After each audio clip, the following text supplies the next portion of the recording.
We are now on to the last but a very, very interesting session that I was looking forward, since the beginning of this event. And I'm extremely pleased and privileged to introduce the new speaker. He has been, if you can say it, not for having any alternative better words, he has been considered a guru in the packaging design industry for now several decades. He is a very, very prominent person in the industry and has excelled in his long and distinct professional career, which had over 2 decades with Procter & Gamble as the Global Associate Director for all packaging design partnership, which essentially oversees the entire relationship of Procter & Gamble, which is one of the largest consumer packaged goods industry in its association with packaging industry worldwide. He has been, post his career with P&G, has been associated with several companies as it's on the board. And he's also has been a faculty member and a guest instructor at an MBA Interactive Intensive program of the University of Notre Dame. He's currently running a boutique consulting firm called Better View Strategic Consulting, where he advises brands and packaging industries on how to use design as a strategic element in their entire communication plan. Without further delay, it's my honor and privilege to welcome Mr. John Gleason. John, the floor is all yours. Thank you so much, Pankaj. It's the honor is actually mine. I'm delighted and honored that you and the Packimpression team invited me to join you all here, and I'm also honored by the investment of time and energy by all of those who are tuning in to this this virtual presentation. First, I want to greet all of you. Good evening, good afternoon. And for some of you, perhaps good morning. So glad you could join. I hope this this presentation finds you safe and healthy in these extraordinary times in which we're living, and those which have created a virtual exposition as opposed to one where we might have been able to enjoy connecting and meeting each other physically and in person. As Pankaj had mentioned, I'm going to share my presentation quickly here. I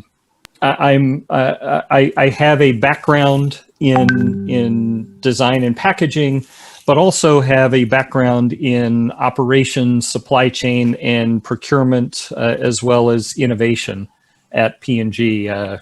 My career covered a left brain and a right brain kind of perspective. What I want to walk you through is some context about the packaging industry, and I'm speaking to a worldwide community of experts. So I bow to your expertise and your perspective, and also hope that there might be some nuggets in what I share that might be inspiring for you to kind of carry and leverage packaging in a more strategic way to drive more profound consumer experiences. We'll talk a little bit about the role that packaging serves, again, speaking to a network and a community of experts. There's so much more that you all could add to this. And then we'll explore, could packaging do more? And then I'll close with some suggestions. So first, I want to share a little bit of context and perhaps some biases that I have, as you'll hear throughout this presentation. The first is, and I think one of the reasons for a discussion topic like the one I'm going to cover, the crucial role of packaging, is we all have various perspectives on the effectiveness of advertising. But I think it's generally accepted that advertising has become more complex, more difficult to reach the target consumer, more costly to try to reach those consumers, and as a result have become less effective in reaching than advertising has in the past, whether it's the 18 or 20 year horizon that's depicted in these charts, or the 40 or 50 year horizon if you look all the way back into the history of advertising, particularly television advertising. The other, based on my own personal experience, is ad agencies and those helping to create adverts tend to be campaign thinkers. They're thinking in the context of some shorter period of time for their brands and their clients. The ecosystem that supports advertising, media, digital, promotion, shopper marketing, in-store promotion, coupons, continues to support that shorter term cadence of campaigns. Design, I'll talk a little bit about design. I'll talk a lot about design. Tends to be more holistic in the way they think about a brand and the purpose of that brand and the reason it sits in a marketplace, the reason it exists. And they tend to design as a practice tends to look at a longer term horizon for brands. And packaging is a critical component and element inside of that design toolkit, if you will, to be able to help enhance experiences and not only deliver on the tactical and functional aspects that packaging brings to the table. Another bias you should be aware of is I was a part of P&G's design function at the very beginning of their journey to elevate design more strategically, not only in their business, but to build a design ethos and mindset into the DNA of the company and in fact into the culture of the company.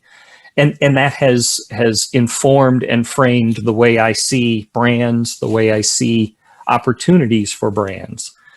And when I talk about design, I talk about it in a more strategic sense, the idea of being human-centered, the idea of empathy as a core source of inspiration and information to help inform what it is you might design for.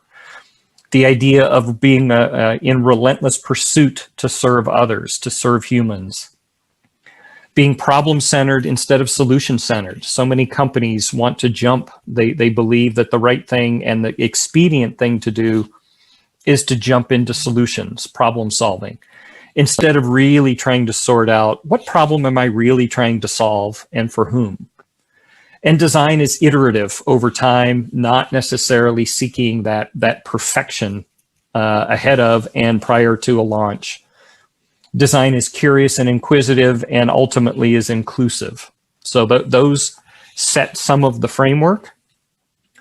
An additional framework that really continues to shape how I see the world is this construct that one of P&G's former CEOs, A.G. Lafley, put in place. Incredibly simple, the idea that the consumer is boss, that we're here to serve her, we're here to serve him, and the notion of first moment of truth and second moment of truth. First moment of truth, if you're familiar with this construct, is it generally at shelf. How do we help the consumer find and navigate what products or services they might be looking for? And the second moment of truth is do we delight them when they use the product in their homes, in their offices, on the go, wherever they might use a product. So let's talk a little bit foundationally about the purpose of packaging. And again, you all are experts and you all will add so many more attributes to the purpose of packaging than I've characterized in this slide. But a little bit like Maslow's hierarchy of needs, starting with the basic functionality of packaging, protection, preservation, help with transportation, communication of general or safety information, how to use a product or a service, and then moving up this pyramid to things that are more aspirational and add a bit more value, whether it's communicating product information, communicating company information, whether it's used to sell or promote a product, 30% free, new flavor, something new and improved. And then kind of continuing to reach up into the more aspirational aspects of actually creating and or enhancing a consumer's experience. And if you play in the lower section, you're basically serving the basic fundamental needs of packaging. And as you move up that pyramid, you have the ability and the opportunity to serve consumers in new and different ways, and ways that could create greater value for that brand, allowing you to charge a premium, to create greater margins, to create loyalty because you've created something that somebody wants to continue to buy, and they'll tell their friends, they'll tell their families. But could packaging do more than those tactical, fundamental, tacit kind of tasks? And again, based on the audience I'm talking to, of course, you all know that it can. And so a lot of these, the examples I'm going to share, a lot of the considerations that I offer at the end of this discussion are targeted more for the people who are not in this virtual conference room, if you will. But hopefully might give you some thoughts, might arm you with some tools or some suggestions that you might carry forward to those people who might have budgets, might have decisions, might have initiatives, or might have problems or challenges that could benefit by a packaging solution that brings greater value to a consumer. So moving from the purpose of packaging to the idea of packaging with purpose. And I'll share, in 2016, there was a study in the UK that sought some information about recognizability of packaging. And consumers were asked to rate and rank their favorite package and those that are most recognizable. And here's the top 10. Not surprisingly, the Coca-Cola bottle, the iconic shape and structure of that bottle, came out number 1. Toblerone's triangular package, Marmite, Pringles, the KFC bucket, Heinz ketchup, Fairy liquid. So my Procter background has Pringles and Fairy liquid on here, though Pringles is now in the capable hands of Kellogg. Apple's iPhone box, Walker's crisps, and the ubiquitous Amazon box. And as you can see from these, visually, they all have different characteristics. Some have structure as a key component of their recognizability. All of them have some aspect of graphic presentation. And as Alex Center from Coca-Cola, who was a design director at the time of this study, kind of talked about how packaging is always important. Advertising continues to be something that is critically important to Coca-Cola, but nothing beats the feeling of a cold Coca-Cola bottle in your hand. And so kind of carrying forward the ability for packaging not only to serve those tactical functional needs, but to begin to touch the emotion of the consumer, the feeling of an ice cold bottle in your hand. And many of these recognizable packages have the ability to be recognized without brand treatments, whether it's in silhouette or just simply without labels. But it's not only about structure. It's about the ability to carry that forward. So we've kind of covered some aspects of recognizability. Again, information that you all know, information that you all passionately believe in as advocates of packaging for your own representation inside the industry. But what happens when we get this right? What ability does a brand have? So let's take a look at that number 1 ranking Coca-Cola. In the middle, you see the ubiquitous and iconic bottle. They also bring a distinctive color, so much so that Pantone has awarded Coca-Cola its own color. But you have something special when not only the physical manifestation of that iconic bottle shows up, but when you begin to depict it graphically on other forms, like the representation of the bottle on the mini can on the top row, and the fun and an experiential version of that bottle depicted on a cup in the lower roll. But it's not only about the physical shape of this bottle, but it's what might you do with that bottle. And when you have something that's iconic, you might be able to get away with executing without even putting your own brand name on it. You notice that it's Coca-Cola has been taken off, and this is a part of Coca-Cola's quite famous Share a Coke campaign. This one happens to be from Pakistan. But carrying that forward in the physical sense of a bottle that can be shared, either looking out for my own name or finding a friend's name and gifting that. But now taking that bottle into the digital experience for that brand. This particular one is if you want to see if your name happens to appear on bottles available in stores, you can type it in to find your name. And not only knowing that, oh, it's available in stores somewhere, but then carrying that forward and being able to take the visual and virtual part of this bottle and share it with a friend digitally, just to say, I was thinking about you. It begins to extend the ability for the role that packaging plays, physical or virtual.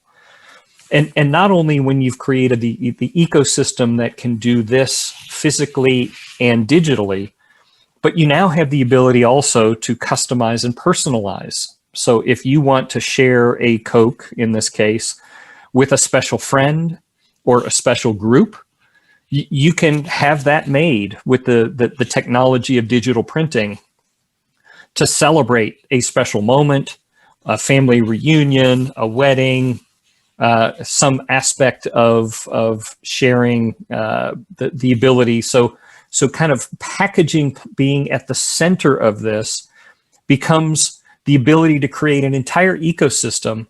And these personalized things, as many of you know, consumers are willing to pay significant premiums to have this as a part of their special event or sharing with a special friend. But it's not just the ability to leverage technology.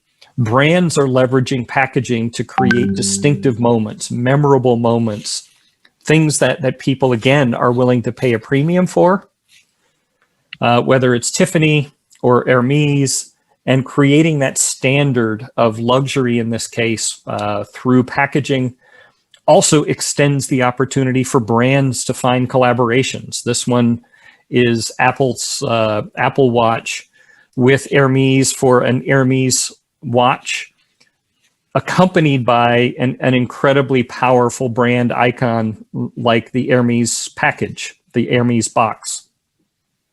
But it's not only it playing at the premium end. It's everyday products like Kleenex tissues, who moved from cartons to cubes to ovals and wedges. The ability to leverage packaging to take advantage of seasonality, whether it's summer and I want to have fruits, or celebrate picnics or outdoor dining, or any dining in the context of a pandemic, or whether it's trying to fit into my home decor, and leveraging packaging as a way of trying to enhance my life as a consumer through the execution of packaging. And consumption is another driver of these experiences. Oreo cookies, the package on the left, tended to be carefully opened, or you'll rip the bag and then potentially risk freshness and stability if I keep this package over a matter of days or weeks. Whereas the solution that Oreo created on the right not only creates resealable freshness, but it creates a new way of using and potentially sharing the product, and creates this profound experience that, again, consumers might be willing to pay more for. I want to share a couple of additional examples that go a little bit deeper into packaging becoming the fundamental way that a brand shows up in the market as opposed to advertising.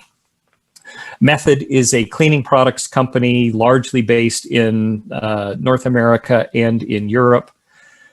When they first launched, they were a startup that grew up. When they decided for their first major launch, they hired a famous celebrity designer to design their first bottle, which happens to be the one that's depicted here. They believed that this was going to be the initiative that was going to, quote, put them on the map. Allegedly, they spent $1 million only on engaging the designer, not on tooling, not on other things, because they knew this was going to be the thing that helped put them into people's homes. And their idea was they wanted to create a beautiful artifact that stood apart from the somewhat ubiquitous similar design structures and shapes in the dish category. An interesting side story is this design. If any of you are familiar with the design, Karim Rashid is the designer. He designed a chess set 2 years earlier, and the bottle the bottle design looks miraculously and perhaps conveniently similar to the pawn of Karim Rashid's chess set. So it's fascinating that he can charge $1 million for replicating something that he created.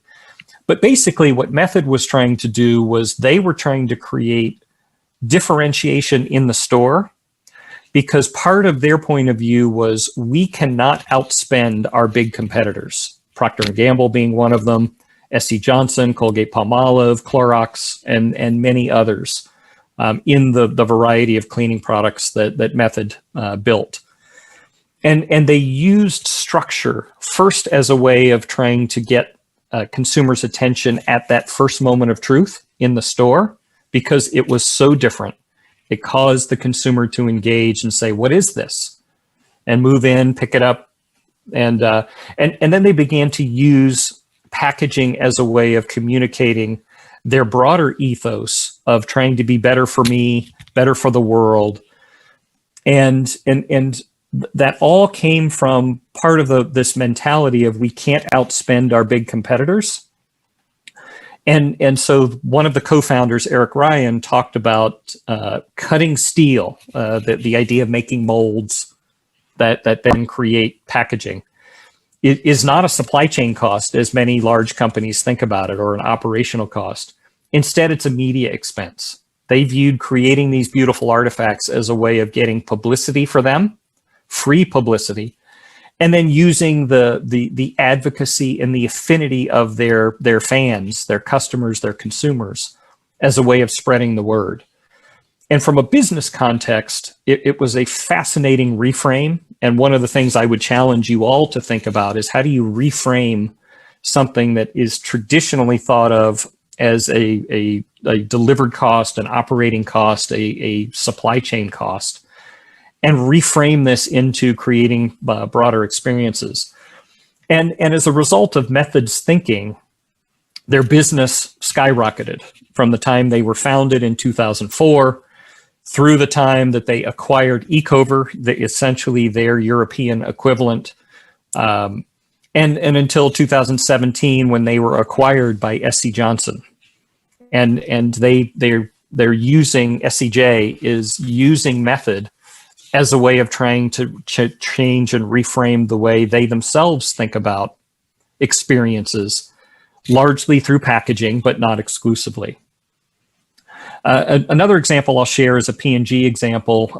P&G has a brand called Febreze, which at the time of this case study was primarily focused on treating odors in fabrics, couches, chairs, carpets, drapes, curtains, things like that. And they wanted to get into the broader air freshening and air cleaning. And the general sense of the category, as you can see from this slide, is most everybody was in very similar type packaging. Similar structure, similar size, similar componentry, similar dispensing and the effects of dispensing the product What P&G wanted to do was create a new line extension that played in this space. They had intended not to put much, if any, advertising behind it in the early stages of this launch.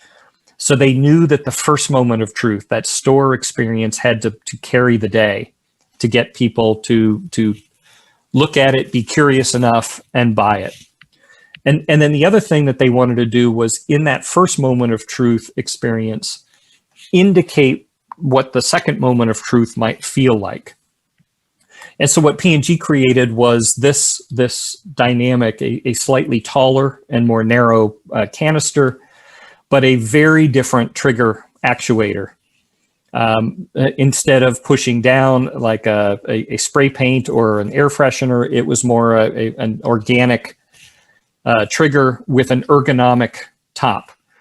The other thing that many of you have been in these kinds of conversations will know is that the cost of componentry was an important part of the discussions leading up to the choices that Procter & Gamble made. And this one, the actuators and the triggers and the dispensing was about 4 times the cost of the actuator, dispensing, triggers, and caps on these type. And the typical supply chain conversation was, oh, we can't have that, we need to increase margins. But the way Procter thought about this was, we're not investing in a lot of advertising at the front end. So we need this bottle, we need this canister, we need this experience to carry the day. And the initiative itself, once launched, I think that the initiative objectives were tripled versus what P&G had hoped to get from the initial launch. And fast forward to today, several years later, Febreze is one of Procter & Gamble's billion-dollar brands. Apple is another one of these. They in essence created, if not accelerated, the unboxing experience. And if any of you have purchased or own Apple products, I would ask you as a show of hands in a real conference room, how many of you still have boxes? And how many of you have boxes for devices that you have since upgraded that you don't have the device anymore, but you still have the box? And I think that's the tight-fitting notion of the boxes, how the things are elegantly packed inside. And the intriguing dynamic about this particular slide is the image on the left is from an online sale and auction site where somebody is actually selling empty Apple boxes, no product inside, for 5 or 10 British pounds a piece. So there's a marketplace for packaging in the sense that these things are precious, that people want to hold on to them. P&G has recently done something where they've taken the bottle, and in fact, they've depicted the bottle on an eco box, which was designed exclusively and primarily for e-commerce, because it ships better, it ships more safely, and it creates a better unboxing experience than having some bubble wrap and a bottle floating around inside of a rectangular brown box, whether it's from Alibaba, whether it's from Amazon, or from some retailer. And then another former P&G product now in the hands of Kellogg. This is their newest launch, where they've announced and launched a new paper can. And for anybody who has enjoyed Pringles might know that this is a multi-layer laminate can that was not able to be recycled despite it having fiberboard content. And not only are they using this iconic canister as a way of trying to say this is a new paper can, but they're using the graphics as a way of advertising the new benefit, Recycle Me, and proudly putting out the ability to share that this is now recyclable. And a lot of consumers may not have fully appreciated the fact that it wasn't. Some may have actually tried to recycle it because it did have fiber content. But it's the ability to not only leverage that iconic shape and structure and format of not only the product but the package, but use that as the advertising for what this new thing is. And so one of the things I want to share with you is a challenge. What if the package could be something else? What if we never throw it away? And so with that, I want to play a video.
So that kind of characterizes the idea of not only looking to enhance the package itself to create great experiences, but how might we proactively, or in the case of Coca-Cola in partnership with one of their agencies, how do we retroactively extend the life of packaging so that it's better for the environment, so that it creates continued brand impressions that create additional value for Coca-Cola, and are there ways to enhance that? So the other thing I want to share is what happens if we don't get this right? What if we don't do it well? And so then if we continue to play at that tactical, transactional, functional aspect of packaging, well, part of it is we create a category environment that's difficult to navigate, difficult to find what it is we're looking for, because there's a certain amount of homogeneity, sameness of the category. And the other thing that happens is this becomes commoditized. Price becomes the differentiator. Instead of elevating an experience to try to enhance not only a consumer's life and experience and be rewarded with price premiums and higher margins, but now we're competing in a price space that in essence is commodity-like. And so one of the things I want to share a video from my former boss at Procter & Gamble, Claudia Kachka, who was the first global head of design for P&G, first design officer, at a conference that she was speaking at. This is from 2008, so forgive the video and audio quality. But I want to share this very quickly with you. And let me fast forward to the section where she's talking about this. So we moved into phase one, and I call this design as aesthetics. All right. I think we all know design can do a whole lot more than just aesthetics. But we really felt aesthetics are very important in our world. And so we really valued aesthetics, certainly as designers. And we also knew we had to kind of start with the basics. You have to start in the beginning. And so you would have thought this is easy. This would make so much sense, particularly since we have beauty brands. But when we started this, our hair care business had just converted all of their hair care brands, shampoos, conditioners, and then body washes, to the same bottle, all right, for a cost savings. So they put everything in the same bottle to save money and run fast down those lines. And you just use different labels. And, I don't remember how much it saved, but not nearly enough. So, of course, the designers were horrified, and it caused one of our designers to really recommend another approach to save even more money. Why change the labels? It had an interesting impact, I can tell you. So So imagine the idea of not changing the label at all and only putting a tick box on it, and what that might do for the perception for the consumer. And it's an extreme example, but I think it highlights the pendulum of those brands that do exceptionally well to create experiences that then create loyalty and margin and repurchase and advocacy, and those who see it as a supply chain cost that needs to be optimized and minimized. And so as we continue through, one final example I'll share is one that happened in the US 11 years ago. Tropicana orange juice, many of you may be familiar with this. It certainly has an icon status of what not to do from a design and rebrand and packaging perspective. Annual sales at the time of about $700 million. In early January of 2009, they launched a major rebrand, the package on the right, versus from the package on the left. They had created a $35 million ad campaign, invested lots of money in the redesign process, creating new supply chains. Literally within days, consumers were complaining because they couldn't find their Tropicana. They didn't recognize the new package despite the advertising. Literally 6 weeks later, the sales were down 20%, about $30 million. Market share was eroding.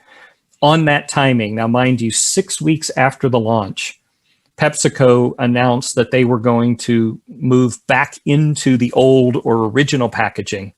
They were going to drop the ad campaign. They did a trade recall. This is perfectly good orange juice.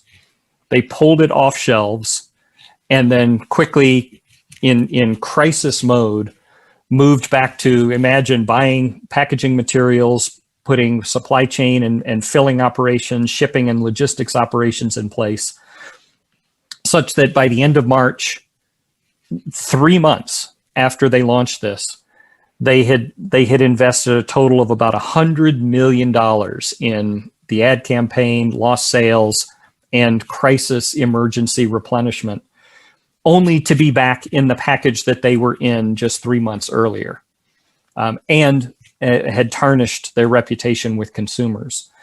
The other thing that this launch did was not only impact Tropicana and PepsiCo's financials for that period, but it created massive fear among almost all other FMCG companies about rebranding and major relaunches. And so many large companies put major relaunches and rebrands on hold because they didn't want to be the next Tropicana. Tropicana had become a verb in that case. You don't want to be Tropicanaed. So not doing packaging well can be catastrophic for your business. So I want to close with a few considerations for all of you to think about and carry this forward with your business partners, your clients, your colleagues. The first is to be human-centered in the way that you solve for challenges. Seek to solve and improve the lives of consumers. And this idea of being human-centered also applies to your colleagues. I can't tell you how many times I go into a large company and they talk about, in a very proud way, how they've nailed empathy and being human-centered, and we help our consumers and we improve their lives. But 3 minutes later in the conversation, they talk about John in manufacturing or Jane in finance, who is a barrier to their own collaboration. So they're not being human-centered internally. And so think about how you might be human-centered. What does John or Jane want? How are they measured? What are their priorities, not only in the work that they do, but in their life? The second is to be humanity-centered, the idea of a broader service to the world, not solely to individuals. And how might I leave the world a better place? And what I have found is if you think about the notion of being humanity or community-centered, it makes things like sustainability or ethics or some of the solutions that you might want to put forward much easier to defend and rationalize and much easier to deliver. One of the things I'll talk about is this idea of listening with your eyes and your heart. And so part of that is there's an interview that I will not share in the interest of time with P&G's CEO at the time, talking about in-home visits and in-store visits that he does, that P&G's packaging was always rated as a top performing package, 4 or 5 in consumer studies. But yet when he watched consumers try to open a box of Tide detergent, they usually had scissors or screwdrivers or nail files to poke through the box, even though allegedly it was rated incredibly high based on those consumer research studies. And part of that is this notion of having the consumer show you, not just tell you. Constantly ask the question, what problem are we trying to solve and for whom? And if the answer is we're trying to solve a human frustration, great, go for it. If you're trying to solve a business metric, I'll talk about this in a couple points. If you're trying to solve a business metric, that's not a problem to solve. That's a symptom of something else. And the other bias I have is this notion of being problem-centered, not solution-centered. If you identify a profound problem to solve, you're more likely to solve the core problem as opposed to passing over the problem and simply trying to jump to my favorite solution. Oh, I really like this. I talked about resist the business metric as the problem. Aspire to solve that human problem, kind of getting to points number 1 and 2. And as I mentioned, business metrics, oh, our sales are declining, or we need to increase margins, or we need to cut cost. Those are symptoms of something else. People aren't buying your product for reasons other than your own internal business metric. Have the courage to challenge everything. Too often we simply accept, oh, the price point has to be 99 cents, or we have to hit consumers of this age or demographic range.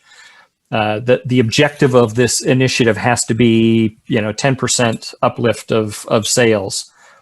But we don't really drive into how does that help solve a human problem, and how does that particular assumption really solve the problem that we have got on the table, or support the solution that we have on the table.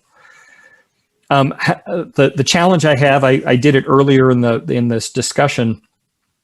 How might you have a new mindset that packaging should be enhancing a user experience, not simply playing to the functional characteristics of packaging? How might you be more like Method and say cutting steel is a media expense?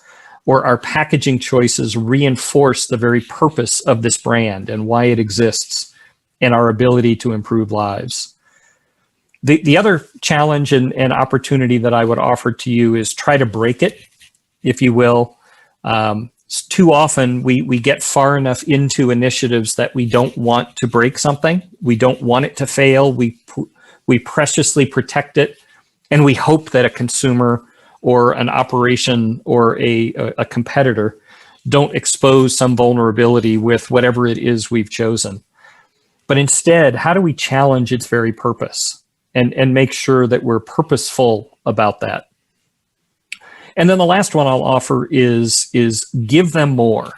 The idea of, instead of trying to cost save or take something away, which is always the first and primary action that brands often take, is I need to cut cost.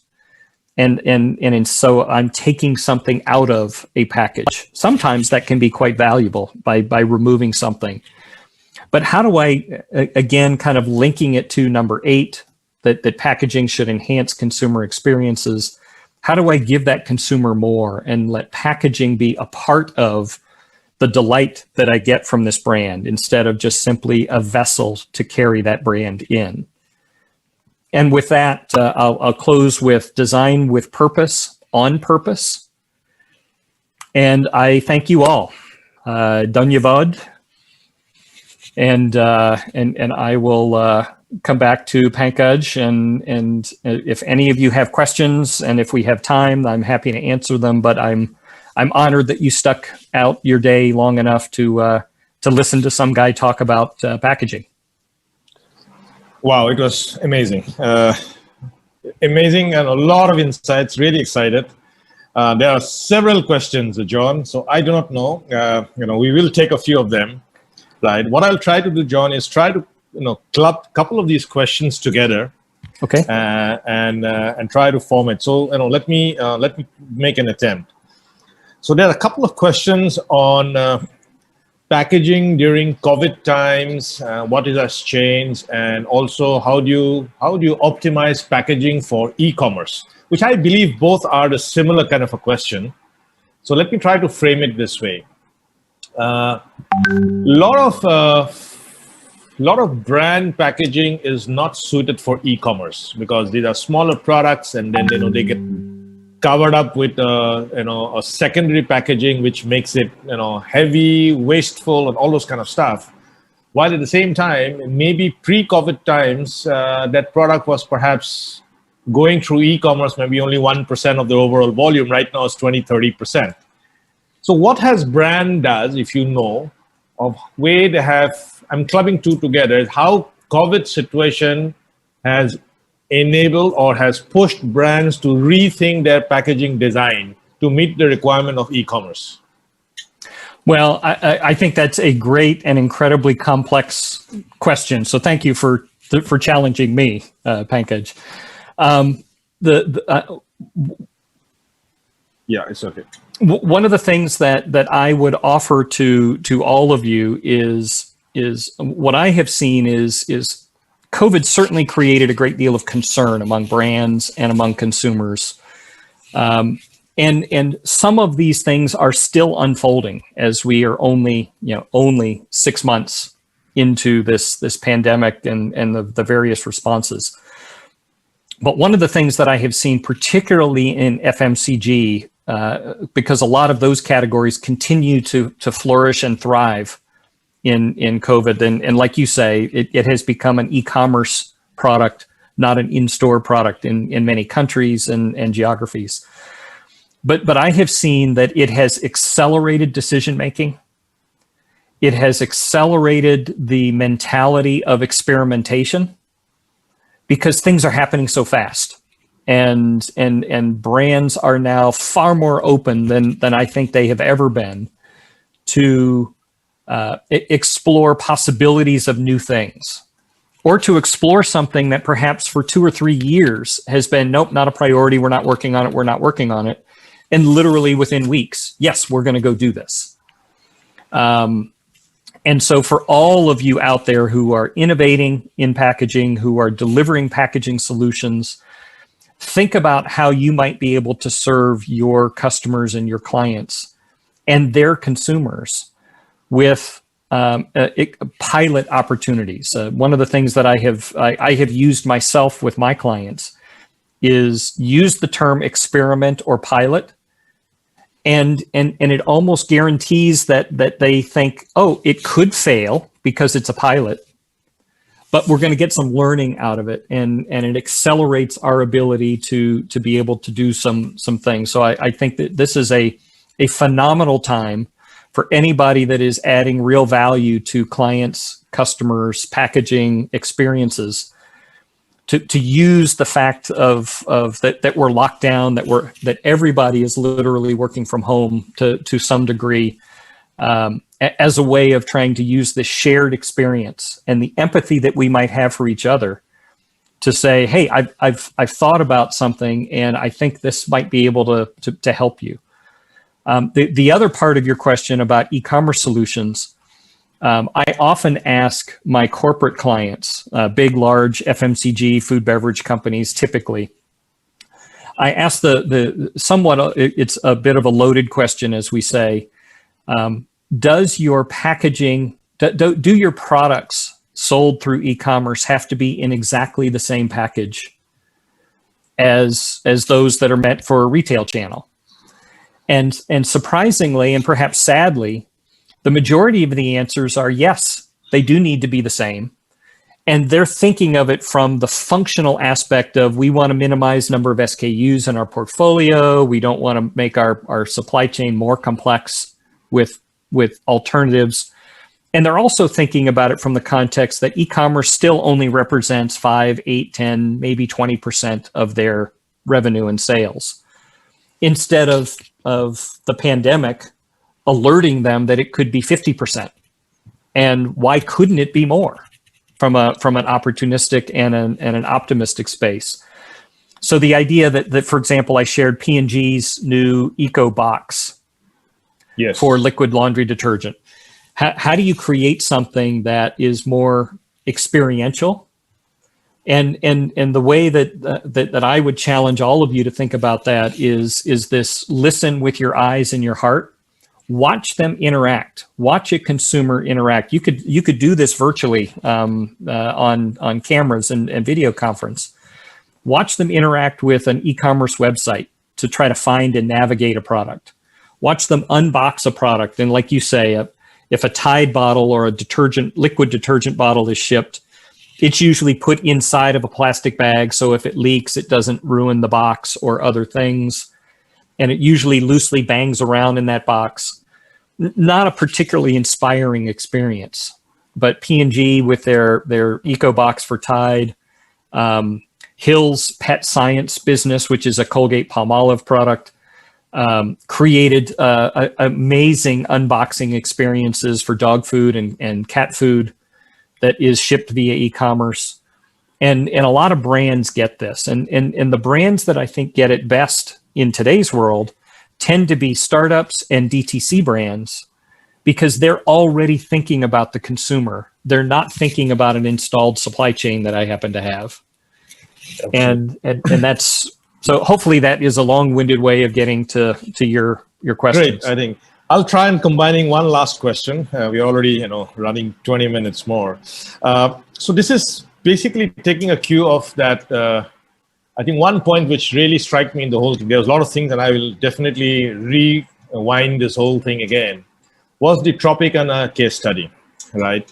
I want to ask you a couple of questions, trying to understand that, and I'll try and put something else together. In the postmortem of that particular fiasco, if I may say so, it was a big catastrophe.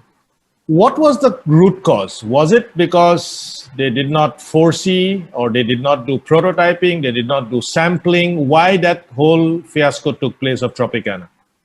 And just to load it up to make you think, was it because digital production workflow was not that popular in 2009 that the way it is here, where you can actually do a short run sample print and do a commercial run and really test out consumer experience? Was it these two factors responsible for that particular thing? So there are a lot of people that claim to be experts on this Tropicana thing, but as you know, very few people were actually inside to know all of the answers. So I will provide an opinion and a supposition. I think the first challenge and alert is the ad agency created the package. And they created the package in the context of the campaign that they were thinking about. So they didn't think about the brand treatments, how the brand shows up in the context of the consumer's life, or in the historical arc of how that brand has showed up in the market. They wanted to make a splash by being the designer. The second thing was that has been broadly communicated was they did not leverage a lot of consumer insight in the development of any of those solutions. It was more a celebrity advertising icon that said, I know what consumers are going to want and I'm going to create it, and not really leveraging the consumer. And as a result, they absolutely did not do a lot of pre-launch testing and vetting. And I do think that some of the modern tools that are available today, even if it's digital, not necessarily physical, to be able to expose it to consumers would have helped. Excellent. I think that really answers. I'll take one more question. I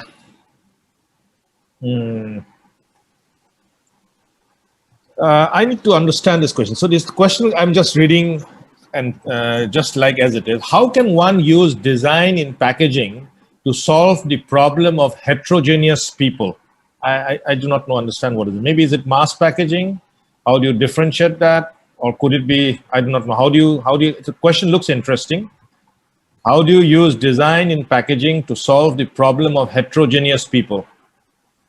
I don't know. Well, the way I interpret this, I think the reality that we all as people are different, Yes. and how might we take mass packaging and accommodate. So Coca-Cola did a nice job doing that with their stab at Share a Coke, and not only did they go from names, then they went to roles that we played: father, mother, sister, brother, friend, and then they turned it into, and PepsiCo then kind of carried that idea forward with emojis.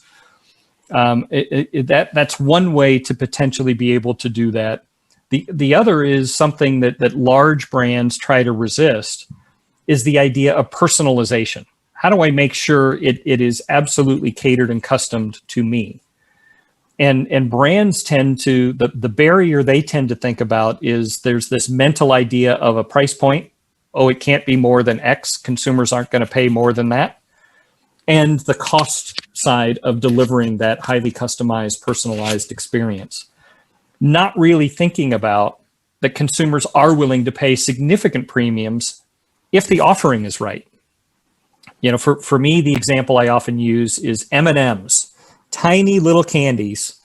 You can have the faces of a bride and groom for a wedding printed on a candy for a wedding celebration, or you know, almost anything you could print on these little M&M candies, and people are willing to pay for that. And M&M's has a wonderful ecosystem that might be $50 US per pound, or $100 per kilogram for these candies, which might be 10 times the cost if I went into a store or went online to buy it.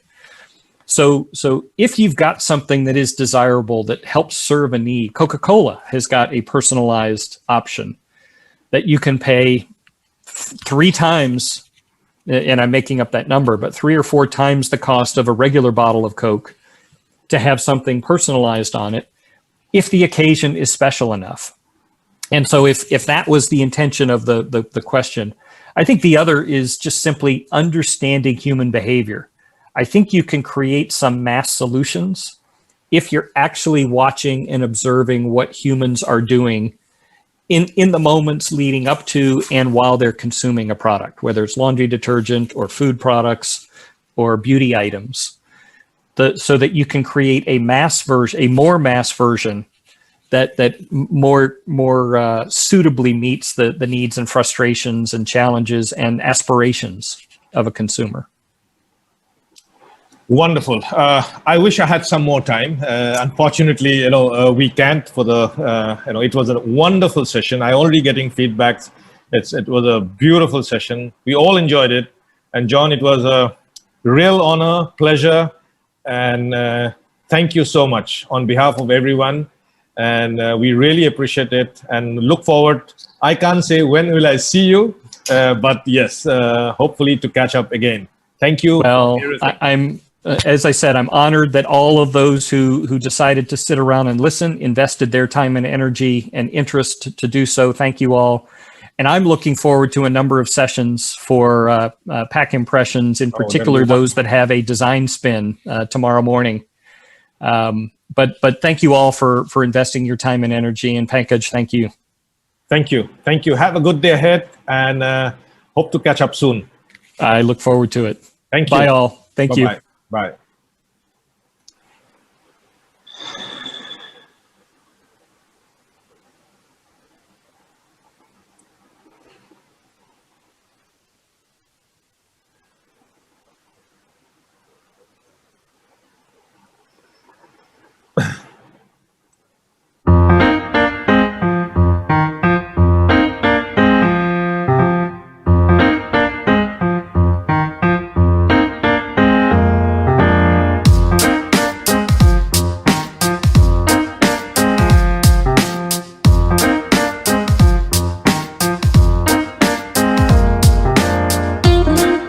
of very interesting sessions.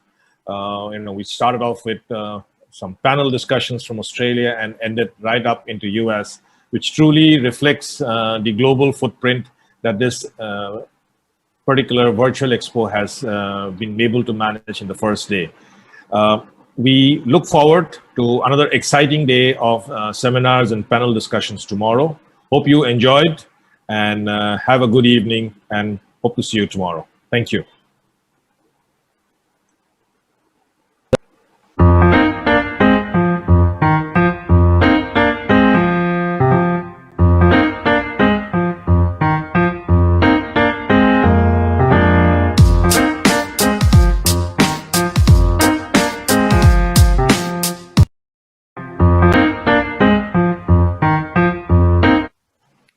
Good evening, ladies and gentlemen.